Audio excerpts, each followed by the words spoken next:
Jumpa kembali bersama saya Eko Media Bintang. Pada kesempatan hari ini saya ada di Depok. Ternyata di sini ada Flowers Bliss dan ada Rifis Kitchen. Buat pemirsa semua yang ada di rumah, buat ibu-ibu sosialita, jangan repot, jangan ragu ya, karena kan biasanya kita mau hari raya sibuk dengan bikin kue. Kalau ibu-ibu di sana di rumah tidak perlu repot, jadi langsung aja pesen di Flower Bliss. Di sini ada di @flowerbliss.co.id dan ada Rifis Kitchen. Di sini bisa di add di Rifis Kitchen dan ada di Instagram di Rifis Kitchen. Rasanya nikmat dan luar biasa. Saya udah beberapa kali untuk mencicipinya. Jadi buat teman-teman, buat sahabat semuanya, pemirsa di rumah, jangan lupa Rifis Kitchen dan Flower Bliss buat semuanya. Dari saya, assalamualaikum warahmatullahi wabarakatuh. Assalamualaikum warahmatullahi wabarakatuh. Kembali bersama saya Eko Media Bintang dan saya Cutmila dalam acara Siar Ramadan. Marhaban ya Ramadan. Assalamualaikum Ustaz. Waalaikumsalam. Gimana kabarnya Ustaz? Alhamdulillah Mas Eko, kabarnya sehat walafiat. Amin. Gimana Cutmila kabarnya? Saya juga sehat. Kali ini kita narasumbernya kembali dengan Bapak Ustaz siapa? Rido SAG. Siap. Di kesempatan malam hari ini Ustaz, sebelum menjelang buka puasa gitu, apa yang mau disampaikan kepada pemirsa yang ada di rumah? Kebetulan kita udah memasuki pertengahan bulan puasa nih Ustaz ya, kayak gitu.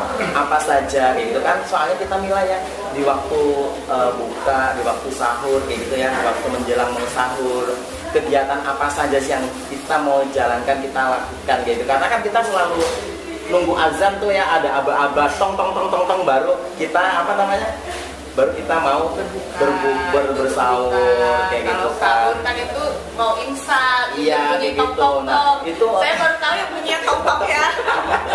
Jadi gini, kita kan kalau sahur nih, saya ngomong masalah sahur dulu deh ya, kayak gitu. Sahur ya. Jadi kita kan selalu ada aba-aba pas mau imsak kita baru bangun nih. Jadi itu hukumnya bagaimana? Terus apa yang sebelum kita mau jalankan, apa yang mau kita lakukan sebelum sahur? Mungkin Pak Ustadz akan memberikan atau penyampaian ya kepada masyarakat, kepada pemirsa semuanya di rumah kayak gitu. Saya Mas Eko dan Mbak Bella. Bismillahirrahmanirrahim. Assalamualaikum warahmatullahi wabarakatuh. Waalaikumsalam. Bismillah, walhamdulillah, wassalatu wassalamu ala rasulillah. Mas Eko dan Mbak Mila yang berbahagia, serta seluruh pemirsa dimanapun berada, yang semoga kita dirahmati Allah Subhanahu wa Ta'ala. Alhamdulillah, di antara kegiatan dalam ibadah Ramadan adalah bersahur. Ini bersahur adalah kegiatan sunnah yang dianjurkan oleh Rasulullah SAW. Tentunya dimulai dengan kita bangun tidur. Ketika kita sudah bangun di malam hari, maka usahakan kita membaca doa dulu. Jangan lupa nih Mas Eko dan Mbak Mila, kalau kita bangun maka baca doa. Sebab ketika kita membaca doa maka lepas satu ikatan setan. Kita membaca doanya apa? Alhamdulillahilladzi ahyana ba'dama amatana wa ilaihi nusyur. Setelah kita baca doa itu maka lepas satu ikatan. Kemudian setelah itu kita bersegera untuk berwudu. Jadi ketika bangun itu kita segera berwudu. Nah, kita berwudu itu akan lepas ikatan yang kedua. Setelah kita berwudu dengan sempurna, lalu kita laksanakan qiyamul lail atau sholat tahajud. Ini adalah salah satu sunnah yang sangat dianjurkan oleh Allah Subhanahu wa Ta'ala. Jadi dalam Al-Quran Allah Subhanahu wa Ta'ala berfirman, "Wa minal laili fatahajjad bihi nafilatan lak asa ayyabasaka rabbika maqaman mahmuda." Dan di antara sebagian malam maka hendaklah kalian bertahajud. Kita tundukkan diri kita di hadapan Allah Subhanahu wa Ta'ala. Inilah momen terpenting dan momen pendidikan dari ibadah sahur. Jadi kita biasakan, kita bangun berdoa, kemudian kita berwudu dan kita tunaikan dulu sholat sunnah tahajud. Ya. Kalau kita langsung makan, biasanya nanti aktivitas yang ini suka terlewat. Ya. Kita tahajud minimal 2 rakaat. Kalau memang waktu kita masih banyak, kita bisa laksanakan 8 rakaat. Dengan ketentuan 2 rakaat salam, 2 rakaat salam. Inilah salah satu pelajaran berharga buat kita. Jadi kalau kita udah bangun sahur ini, kita manfaatkan waktu sahur ini. Dan sahur ini adalah aktivitas orang-orang soleh zaman dahulu.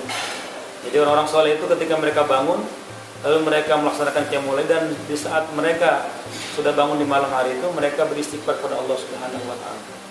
Jadi kalau kita sudah selesai qiyamul lail, maka baru kita aktivitas makan. Lalu kata Nabi apa? Kalau kita sahur itu sebaiknya diakhirkan.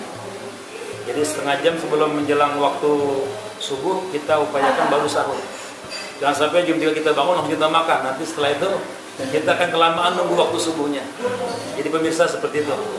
Sebelum kita sahur maka usahakan kita sholat sunnah tahajud terlebih dahulu. Dan semoga ini menjadi kebiasaan kita di bulan-bulan berikutnya. Itu ya Mila. Jadi jangan langsung kita bangun langsung makan kayak gitu kan, biasanya kan langsung makan ya kayak gitu. Biasanya ini dulu nawaitu. Nawaitu iya. Itu kan bukan kayak gitu. Jadi memang ada ada yang harus diperhatikan terlebih dahulu adalah kita bangun kita wudhu terlebih dahulu, terus ada baca doa ya. Terus ada lagi yang namanya sholat tahajud, itu adalah pengantar untuk mau kita sahur kayak gitu.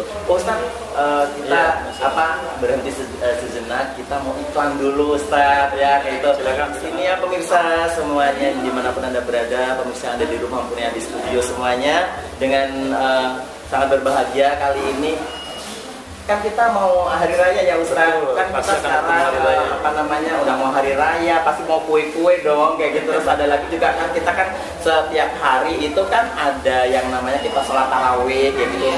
Mau menjelang hari raya kita biasanya apa Mila? Beli apa? Beli baju dong. Ya beli baju ya kayak gitu. Terus apa lagi? Buat kue ya biasanya. Kue ya. Tapi pemirsa yang ada di rumah jangan dilewatkan, pemirsa, kalau ada sibuk kayak gitu ya Mila ya, nggak usah bingung-bingung, nggak usah repot-repot, langsung pesen di mana Mila? Nah ini dia nih, ada Ripis Kitchen ya. Nah ini berbagai macam, bisa buat dibuatin ya. Iya. Ini ada yang aku pegang ini, ada keripik nih, keripik pedas ya. Terus ada macam-macam nih, ada kue nastar. Nah ini dia. Ini kayak ini ada salju apa? Ini kue salju ya, dari Ripis ya. Kalau ini namanya di Medan ini kue keranjang. Oh kue keranjang. Iya karena bentuknya keranjang. bukan hanya yang dikeranjangin makanan ya, tetapi ada kue juga, kue keranjang. Tapi ya. Ini rasanya enak banget. Waktu itu aku pernah nyobain dari Ripis Kitchen tuh benar-benar luar biasa enaknya. Enak ya. Nanti aku tuh mau pulang ke Medan aku bisa dari sini. Tapi kan nggak boleh makan dulu, kan kita kan mau ini belum buka puasa. Iya gitu. Waktu itu loh, yang waktu itu ya, kemarin-kemarin. Ya, bener. Terus ada juga Mila di sini juga ada flower bliss. Ini juga mantap banget karena rasanya ini luar biasa. Ini nastar 80% bahannya dari itu loh yang kita biasanya kalau keju kayak gitu. Jadi rasanya rasa keju di sini 80% bahannya dari keju dan telur kayak gitu. Pokoknya berbagai macam lah. Berbagai macam. Bisa pesan apa aja. Iya, terus ada lagi ya. Ini spesial dari Ripis kayak gitu. Ini adalah brownies kayak gitu. Ini pemirsa ya, jangan lupa kalau pemirsa sibuk di luar sana, pemirsa bisa langsung telepon, langsung bisa caranya Mila itu bisa langsung Instagram kayak gitu, ada di Ripis Kitchen. Nanti mungkin agak diperbesar ya. Ya ini pemirsa ya. Ya. Terus ada lagi ya Ustaz. Ini kamu tunggu nih. Terus ini nanti yang ada kekasihnya lagi ngambek bisa ngasih ini nih. Kado ya. Kado. Jadi supaya katanya kan ini ada coklat nih bisa membangkitkan mood yang jadi bahagia gitu. Ini puasa loh. Ya kan nanti habis terawih. Terus Ustadz, biasanya kalau kita kan puasa nih, sholat taraweh, terus kita menjelang di akhir bulan Ramadan, yang biasanya rame itu di pasar apa sih Ustadz? Ya, gitu? Biasanya kita mempersiapkan untuk baju, karena kita akan bersilaturahim ke rumah saudara, sanak famili. Dan karena itu ini kami dari perusahaan Habatek ya. Ini dengan kualitas terbaik dan harga terjangkau. Bener nih ya. Ini kita pakai, ini enak sekali, ini adem di badan. Di musim pandemi sekarang tuh. Nah ini pokoknya nggak nguras Nggak kantong. nguras kantong kayak gitu ya. Ini juga Bagus apa namanya sekali. ada beberapa macam di sini, bukan hanya gamis, tetapi ada yang kayak Pakistan gitu. Pakistan tuh apa sih? Apa gimana Ya Ustaz? ini yang pakaiannya Setengah. Oh. Setengah gamis. Ada juga yang bentuknya koko juga. Ada Kalau bentuknya. saya tuh Pakistan tuh memikirkan tuh cowoknya yang cakep-cakep loh. Kamu yang mikirin ini puasa ya. Jadi pemirsa jangan lupa ya Ustadz ya, Ya. seperti yang dipakai Ustadz Ridho hari ini, yang dipakai itu adalah dari Habatek busana, dimana kualitasnya sangat luar biasa, nggak kalah dengan perusahaan internasional ya. Tapi ini di kalangan Indonesia ini udah kalangan internasional karena baju ini dikirim ke luar negeri. Ya, Wow. kebanyakan di Arab Saudi, terus ada Berarti di bagus banget ya Jeddah, kualitasnya ada ya. pokoknya di Timur Tengah ya, ada di Pakistan juga ada. Yang saya tadi bilang Pakistan juga ada masuk. Boleh dong nanti saya borong ya. Ya boleh, kayak gitu boleh. Borong apa Iya, Mas. minta gratis Ya, tapi ini. Mas Eko ini adalah produk lokal yang harus kita cintai. Nah, Ya, jadi kita cintai cinta produk Indonesia. Dengan tuh Mas Eko Iya, cintai benar. produk Indonesia. Saya juga cinta produk Indonesia. Oh, Mila. cinta ya. Cinta. Kayak gitu. saya ya mencintai produk Kembali bersama kita Eko Mega Bintang dan ada Cut Mila di sini dalam acara Siar Ramadan. Marhaban ya Ramadan. Kita kembali lagi kembali ke segmen yang tadi kita bicarakan, Iya. bahwasanya tadi ya Ustadz sebelum aktivitas sahur kayak gitu kita harus bangun tidur harus berwudu dulu. Terus doa dulu. oh dia berwudu dulu dong. Kan bangun tidur doa tadi ya. Ustaz, ya. betul, Doa doa dulu. dulu. Doa dulu. Terus menghilangkan setan-setan nih rotinya. gitu ya. Iya. Oh jadi doa dulu baru wudhu terus sholat tahajud kayak gitu baru boleh makan ya Ustaz. Betul. Ya. Ada lagi yang mau disampaikan Ustaz buat Ya. pemirsa di Setelah kita selesai makan, maka upayakan kita lanjutkan dengan aktivitas tilawah Quran atau kita berzikir. Karena orang-orang terdahulu itu kalau memang mereka sambil menunggu datangnya waktu subuh, mereka banyak beristighfar. Ini Rasulullah menyampaikan kepada kita minimal sehari kita membaca istighfar itu 70 sampai 100 kali. Ini adalah bagian dari upaya bahwa kita memang menyadari dan adalah makhluk yang banyak berbuat kesalahan. Sehingga di malam hari itu ketika pintu langit terbuka, Allah mengijabah doa setiap hamba-hambanya. Maka inilah saat terbaik kita mohon ampun kepada Allah Subhanahu wa taala. Ya, biasa. Jadi kita biasakan kita istighfar minimal 70 sampai 100 kali. Terus sampai datangnya waktu subuh. Imsak ya. Jadi setelah menjelang waktu imsak apa yang harus kita lakukan Ustaz? Apa mau baca Al-Quran dulu atau bagaimana setelah kita sahur gitu? Ya, kalau kita memang setelah selesai sahur, maka kita baca istighfar dulu. Tadi saya bilang sekitar 100 kali. Setelah selesai, maka kita membaca Al-Quran. Ini pahalanya luar biasa. Kalau Nabi dan sahabat itu biasanya membaca sekitar 50 ayat dengan surah-surah yang panjang itu Mas. Iya. Jadi mereka membaca Al-Quran sampai nanti datangnya waktu Subuh. Ini ada satu pertanyaan Ustadz dari pemirsa di rumah. Apa sih hukumnya pas waktu imsak? Karena kita mau sahur nih Ustadz. Ternyata pas makan dapat 3 suapan imsak itu. Itu gimana Ustadz? Ya begini Mas Eko. Jadi ketentuan imsak itu adalah artinya menahan. Jadi kapan waktu kita menahan puasa itu mulai dari datangnya waktu subuh sebetulnya. Jadi kalau imsak itu biasanya 10 menit sebelum waktu subuh. Ini artinya kalau kita lihat itu kita ibaratkan lampu kuning. Bagi orang-orang yang sedang melaksanakan ibadah sahur, maka harus waspada, harus siap-siap untuk mengakhiri waktu sahurnya. Jadi kalau memang sudah imsak 10 menit sebelum waktu subuh, maka masih boleh beraktivitas makan dan minum. Gitu. Ini yang dipahami oleh 10 menit. Berarti 10 menit setelah imsak masih bisa ya? masih bisa itu. Oh kamu jangan gitu ya. Nanti jangan begitulah ya Mila. Ntar kamu ini kan saya nanti diniatin kayak itu jangan ya kayak gitu. Pemirsa di rumah jangan lupa. Tetap kalau memang kita posisi kita lengah, maksudnya kita bangun mepet banget waktunya, jangan dibuat untuk rutinitas gitu, nggak boleh ya gitu. Nah terus saya ini ada mau bertanya Iya. juga nih Ustaz. Iya. Nah biasanya ini terjadi di mau akhir-akhir habisnya bulan Ramadan ya. Iya. Nah biasanya tuh pada capek, ada orang-orang yang terlalu banyak aktivitas, kadang sampai nggak kebangun gitu untuk Sahur. niatnya memang mau puasa, jadi itu gimana itu Iya. Ustaz? Jadi sahur ini memang adalah sunnah yang dianjurkan kata Rasulullah.